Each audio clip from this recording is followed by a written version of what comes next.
Ingat, tanggal 20 Oktober 2024, Jokowi tidak pulang ke rumah tapi pulang ke penjara. Assalamualaikum warahmatullahi wabarakatuh. Teman-teman, kembali lagi di channel YouTube saya, Khairun Imam. Nah, seperti yang di video awal tadi yang teman-teman lihat, jadi itu tadi oknum-oknum alumni Universitas Indonesia yang katanya ingin memenjarakan dan mengirim Pak Joko Widodo ke penjara, teman-teman ya. Ya, ini seperti angan-angan para oposisi, para oposan, para pembenci Pak Jokowi yang katanya mereka ingin memenjarakan Pak Jokowi beserta keluarga gitu. Nah, lagi-lagi teman-teman yang menjadi pertanyaan, apa sih salah Pak Jokowi? Kira-kira apa yang akan mereka laporkan kepada pihak yang berwajib, ke KPK katanya, ke kepolisian, apa yang mereka laporkan? Pelanggaran apa yang dilakukan oleh Pak Jokowi beserta keluarga gitu? Apakah karena tidak membuat mereka bahagia atau seperti apa teman-teman? Saya juga bingung nih. Nah, di video ini kita akan melihat dan mendengarkan bagaimana pidato yang sangat luar biasa dari Bapak Luhut Binsar Panjaitan terkait dengan bagaimana kepemimpinan Pak Jokowi dan juga kepemimpinan Pak Prabowo nantinya. Bagaimana kepemimpinan ini telah disiapkan, keberlanjutan ini telah disiapkan untuk segera take off kepemimpinan Pak Prabowo Subianto. Oke teman-teman, sebelum kita masuk ke videonya, jangan lupa like, subscribe, dan share. Dan tanpa perlu berlama-lama lagi, mari kita mulai videonya berikut ini. Bapak Ibu sekalian, Sea Power ini menurut saya bagus. Kemarin saya diskusi agak lama dengan Presiden terpilih. Ada Firman juga, saya ajak anak-anak muda selalu, Firman, ada Nando. Kita diskusi banyak sampai kepada Arctic Council. Jadi Arctic Council ini Presiden terpilih, saya lihat bagaimana joint development. Intinya ya kenapa mesti berantem. Nah, saya lihat Arctic Council ini tadi Pak Marsetio tunjukin ke saya lagi itu anggotakan banyak negara. Nah, kita kemarin diskusi seperti Anambas, itu ada minyak di sana. Kenapa kita bisa berantem? Kalau kita bisa joint development, kenapa tidak? Tapi kita juga punya pikiran ya, jangan kau klaim-klaim lagi, biarlah tadi untuk masalah hasilnya ini kita lakukan bersama gitu. Tapi saya bilang Pak Presiden, ya lebih banyak bagian kita lah, kan lebih besar kita. Itu soal lain lah itu gitu. Jadi apa yang saya ingin sampaikan, Sea Power ini is very important. Tapi at the end we are talking about economy. Jadi ekonomi jadi ujungnya. Karena saya tidak percaya kepada penjajahan dari satu negara pada negara lain dalam era modern sekarang ini. Kita sudah lihat bagaimana Amerika masuk di Afghanistan, masuk di Irak. Sekarang debt dia 35 triliun. Dia punya ekonomi juga goyang. Kita jauh lebih baik. Ini Pak Burhanuddin salah satu yang senior ekonom di Indonesia, paham betul itu. Ya tinggal sekarang pemerintah ini mau dia apa gitu. Tadi kemarin saya juga bicara banyak dan saya lihat Presiden terpilih sangat paham sekarang karena dari waktu ke waktu di brief oleh para timnya. Dan kita diskusi memang source of revenue negara ini banyak, tidak efisien. Ya saya jelaskan mengenai Simbara, batu bara. Sekarang dampaknya penerimaan negara naik. Cortex betul dibuat oleh keuangan sekarang mulai transfer dia punya data-data kepada Cortex ini. Tapi kan Cortex ini harus apa yang diambil? Sampaikan Pak Presiden, itu KLHK misalnya. Itu kita belum punya data lengkap mengenai luasan kelapa sawit itu, siapa pemiliknya dan seterusnya. Dan belum bicara downstreamingnya. Dan hasil audit dari BPKP kita bisa dapat berapa 274 triliun rupiah. Di situ. Dan saya bilang data itu tidak ada karena banyak diproteksi sehingga kita nggak bisa mengambil pajak. Gitu. Tuh saya bilang Firman ini aja yang sudah 2 tahun mengerjakan Pak Presiden. Ya kasih aja kesempatan 6 bulan, suruh dia mendatangkan semua dengan BPKP terintegrasi. Karena saya bilang 10 tahun saya jadi Menko, saya rasakan di situ susahnya. Banyak sekali peraturan-peraturan kita yang satu sama lain itu Tumpang tindih ya. Saling mengikat. Dan itu harus diharmonisasi, dan itu harus ada keberanian. Presiden langsung bilang, Bang, kita lakuin aja. Kita lakuin aja. Saya bilang, ya kalau Presiden kasih arahan begitu, lakukan. Ini Firman, saya bilang kasih 6 bulan, dia mengkolek data itu nanti sumber daripada pajakan kita. Presiden Prabowo malah bilang, Man, 3 bulan ya. Saya bilang, 3 bulan. Saya tanya Firman, Man bisa nggak kamu 3 bulan? Datanya sebenarnya sudah ada. Jadi tinggal nanti saya bilang Pak Presiden, tim dari BPKP, dari Kejaksaan, dari ya sama-sama aja ngambil datanya itu. Kita tidak ingin memusuhin siapa-siapa. Saya bilang Pak Presiden, ya diputihkan aja. Tapi after pemutihan, dia harus comply terhadap ketentuan yang berlaku. Ya kalau tidak, ya kita sita aja. Ya, saya bilang, Pak, dibagikan jadi milik negara ada 1,2 juta hektar lahan kelapa sawit itu yang tak jelas. Itu kalau dibayangkan, berhitung Presiden tuh ngerti betul angka. Dia bilang 5.000, dia bilang, Bang, $5,000 hektar. Jadi kalau tadi dia punya berapa tadi, Man? Dia punya berapa? 25 billion. Only from the palm oil, we can collect, Bang, 25 billion US dollars. Simple, Pak Bur. Jadi nggak usah jauh-jauh. Itu fakta, 2 tahun kami sudah ngerjain itu. Dan saya bilang tinggal kita ambil data. Jadi bagaimana ya ganti orangnya, Pak? Cari orang yang hatinya baik, yang bisa ngerti angka dan tidak bisa disogok-sogok. Simple said. Jadi kita bikin tadi saat timah itu kita sudah bikin Simbara, sekarang dalam proses. Itu kemarin berapa triliun? 36 triliun, Pak, dari situ. Jadi selama ini, sementara saya agak terlambat Simbarain, harusnya 6 bulan lalu. Tapi banyak sekali yang kita kerjain, jadi belum jalan. Ya baru 2 bulan yang lalu kita mulai masuk Simbara. Kita masukkan Simbara nanti untuk batu bara, kita masukkan Simbara ini untuk tadi palm oil, kita masukkan untuk timah, kita masukkan tadi. Pak Presiden, saya bilang BPKP itu is a very powerful institution. That's your tools. You can audit by undang-undang apa saja. Dengan audit itu Pak Bur, nggak ada yang bisa lari. That's yang saya lakukan bertahun-tahun ya itu. Nggak ada yang bisa men-challenge saya karena basisnya data. Basisnya data, nggak bisa. Jadi sebenarnya negeri kita ini super kaya dan saya senang sekali Presiden terpilih sangat paham itu dan keinginannya untuk menyelesaikan itu dengan cepat. Menurut saya bilang Pak Presiden jangan terlalu cepat juga ini, kita tidak ingin ada ya kita bisa narik benang ini tanpa ya rusuh kiri kanan lah gitu. Tapi Bang sita aja. Saya bilang tenang Pak, kita bisa mainkan Pak. Ini suruh anak-anak muda ini yang ngerjain lah. Jadi yang ngerjain itu seperti si Firman, ada si Rahmat, Seto dan segala macam, biar aja mereka kerja. They understand numbers. Dulu pejabat-pejabat di negara itu banyak tidak ngerti angka. Sekarang mereka sangat paham dengan angka. Dan itu yang membuat kita sebenarnya berunding dengan mana-mana saja, itu juga bisa jalan.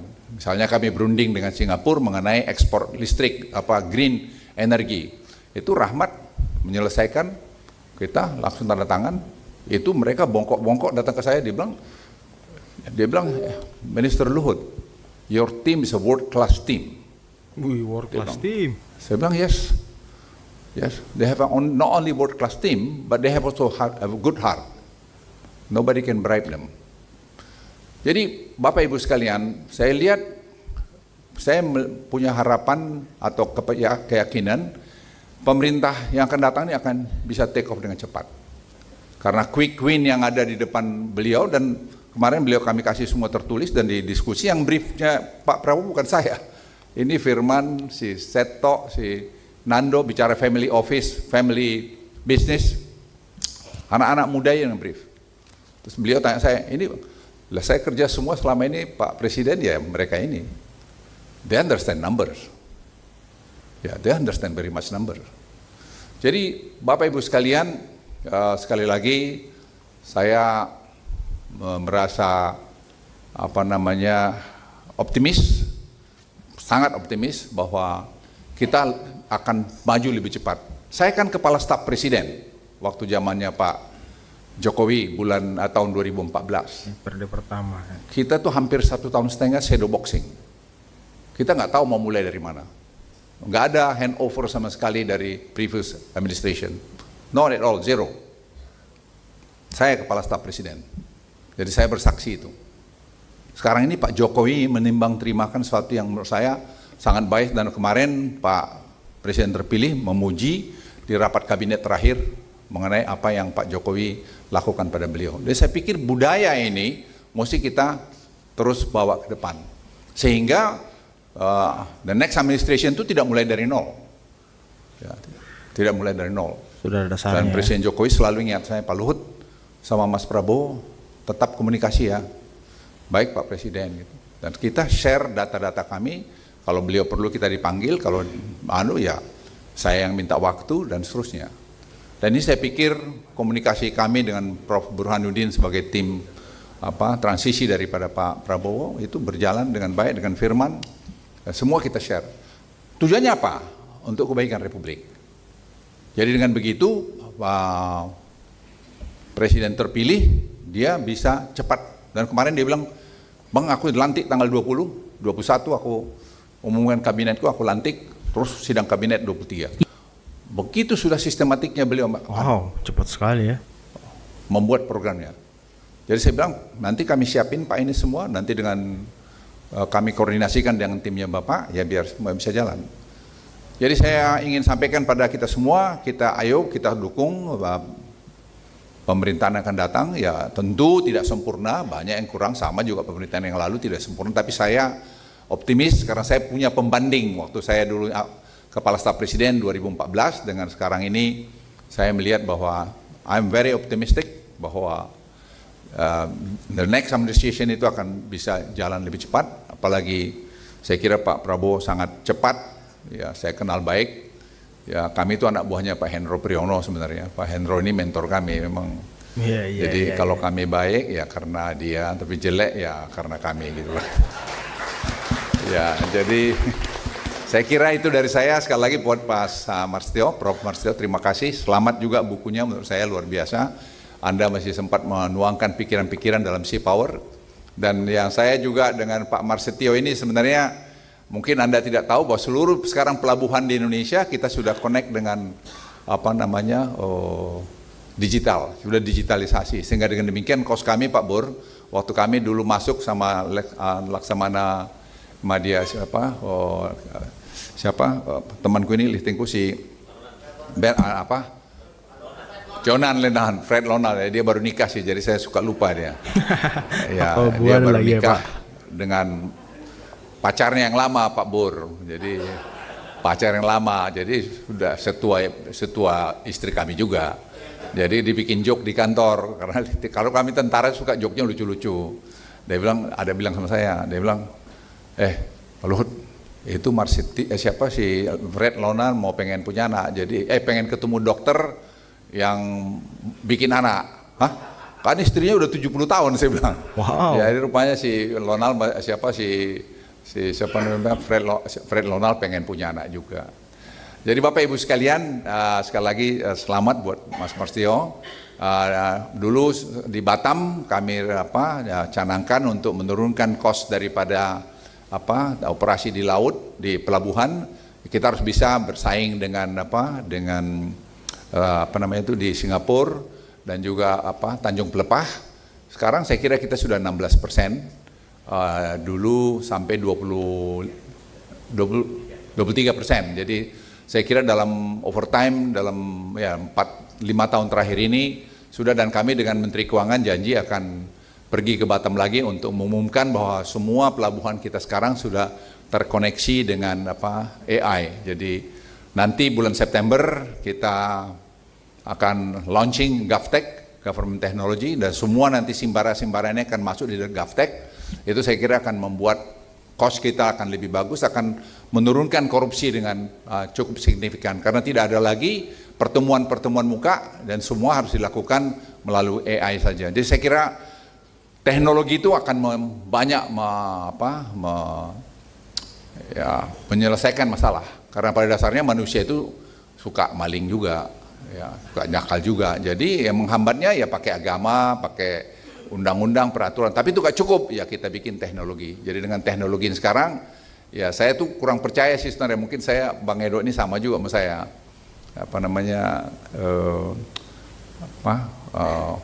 tanda tangan barcode, komitmen, ada istilah kita kalau tak melantik orang tanda tangan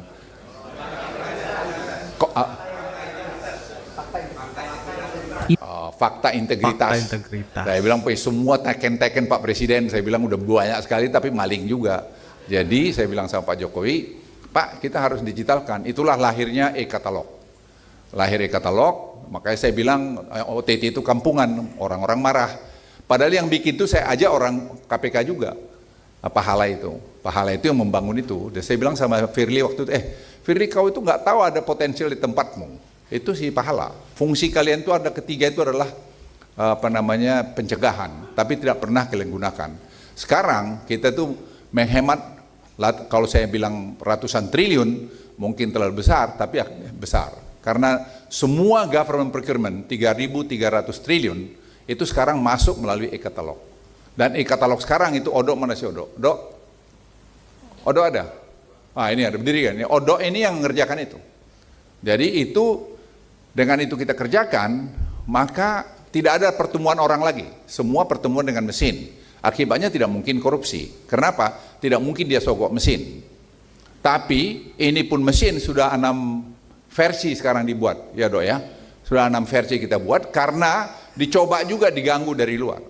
Jadi versi ke-6 ini kita sekarang membuat langsung nanti UMKM yang belanja melalui e-katalog, government procurement, itu langsung dideduct atau dibayar oleh Kementerian Keuangan.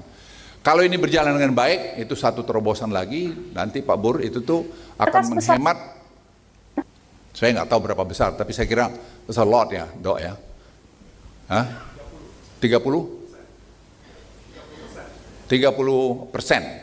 Jadi Anda bisa bayangin kalau kita punya government procurement itu 3.300 triliun, 30% itu kita bisa hemat dan itu membangun industri-industri dalam negeri kita. Jadi Bapak Ibu sekalian, banyak orang tidak paham seperti ini. Dan Pak Prabowo saya lihat kemarin, Bang kita terus kembangin, terusin itu. Dan itu yang saya senang sekali karena beliau mau mendengar dan beliau cepat melihat bahwa itu peluang untuk membawa Indonesia lebih bagus. Sekali lagi selamat pada Mas Tio dengan Si Power ini, bukunya menurut saya sangat efektif dan sangat bagus buat kita semua. Tadi saya laud, tadi kita bicara soal Arctic Council, tadi kemarin juga dengan Pak Presiden terpilih, kita juga bicara mengenai kerjasama South China Sea, kenapa tidak joint development, kenapa mesti berantem. Ternyata di Arctic, saya baru tadi diingatkan oleh Marskal Laksamana Marstio mengenai Arctic, itu ada 8 negara yang menjadi anggotanya, ya kita juga bisa buat. Kenapa tidak bisa ini Pak South China Sea ada South China Sea Council, bisa Cina, bisa Jepang, bisa mana saja masuk ke sana. Ya kita joint development, gasnya besar di sana, ya kita tinggal sharing, kita negara yang memiliki dan sebagainya, dan kita akan minta kamu akui bahwa ini bagian daripada Indonesia. Jadi itu saya kira bahan-bahan diskusi yang bisa dikembangkan, mungkin Angkatan Laut juga nanti dari segi aspek ekonominya, aspek pertahanan bisa didiskusikan. Jadi kita jangan hanya bicara tambah roket, tambah segala macam, tapi how do we make a deal on this issue, for instance. Itu saya kira juga hal yang penting bisa kita lakukan. Sekian, terima kasih. Wassalamualaikum warahmatullahi wabarakatuh. Waalaikumsalam warahmatullahi wabarakatuh. Waduh, itu tadi pidato yang sangat luar biasa ya dari Pak Luhut Binsar Panjaitan terkait dengan Si Power, Arctic dan segala macam. Bagaimana pemerintahan baru Prabowo Subianto itu akan take off lebih cepat. Bagaimana Prabowo sudah menyiapkan program-program serta kepemimpinannya setelah dilantik. Saya pikir cepat juga teman-teman ya. Dilantik tanggal 20. Tanggal 21 pengumuman kabinet, tanggal 23 rapat kabinet. Wah ini sangat cepat. Kalau kata JK ya lebih cepat lebih baik gitu ya kan. Nah inilah mungkin gambaran besar bagaimana keberlanjutan itu berjalan dengan baik. Bagaimana pemerintahan Prabowo telah disiapkan segalanya di pemerintahan Pak Jokowi. Seperti yang kita lihat PCO, Presidential Communication Office gitu ya, yang diketuai oleh Hasan Nasbi. Ada juga badan baru yang dibentuk yakni Badan Gizi Nasional yang nantinya akan mengurusi makan siang gratis atau makan bergizi gratis dari Prabowo Subianto. Dan juga ada beberapa wakil menteri yang dimasukkan di pemerintahan Pak Jokowi itu untuk melatih mereka ketika setelah dilantik Pak Prabowo-nya, mereka sudah bisa bekerja dengan baik teman-teman. Oke, mungkin cukup sekian dulu video kali ini. Jangan lupa like, subscribe, dan share videonya. Akhir kata, billahi taufiq wal hidayah. Wassalamualaikum warahmatullahi wabarakatuh.